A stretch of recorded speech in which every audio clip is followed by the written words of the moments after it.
दलित, मुस्लिम, Christian, आदिवासी इत्यादी अल्पसंख्याकांवर वाढत्या हल्ल्याने विरोधात भारतीय कम्युनिस्ट पक्षातर्फे पैठण गेट येथे निदर्शने करण्यात आली। बेटवड जामनेर येथील सुलेमान खान यांच्या खुनाचा तपास उच्च न्यायालयाच्या निरीक्षणात झाला पाहिजे अशी मागणी भारतीय कम्युनिस्ट पक्षाने केली आहे। भाजपा आरएसएसने गेल्या अनेक वर्षांपासून काही बहुजन हिंदूंच्या डोक्यात मुस्लिम, ख्रिश्चन आणि दलितांबद्दल द्वेष निर्माण करून त्यांच्यावर हल्ले होतील अशी परिस्थिती निर्माण केली आहे। दाढी टोपी बघून हल्ले करणे, शिक्षण घेत असणाऱ्या मुस्लिम, दलित, ख्रिश्चनांना मारहाण करणे, मॉब लिंचिंग करून त्यांचा खून करणे, मस्जिद, विहार आणि चर्चवर हल्ले करणे असे प्रकार वाढले आहेत।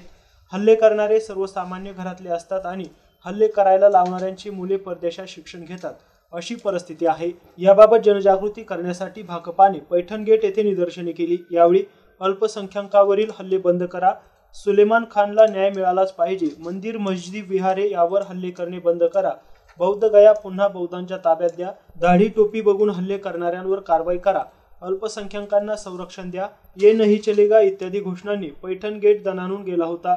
यावेळी ॲडव्होकेट अभय टाकसाळ, समाजवादी पार्टीचे वसीम खान, दलित पॅंथरचे अजय बोर्डे, फिरोज खान पैलवान, जफर खान, फजल रहमान, रफिक बक्श शेख, जुबेर शेख, मनीषा भोळे, अनिता हिवराळे, राजू हिवराळे, शालूबाई कांबळे, दीपाली दाभाडे, सुकन्या प्रधान, रंजना भालेराव, सुरेखा गवळी, पवन जाधव यांच्यासह मोठ्या संख्येने नागरिक सहभागी झाले होते।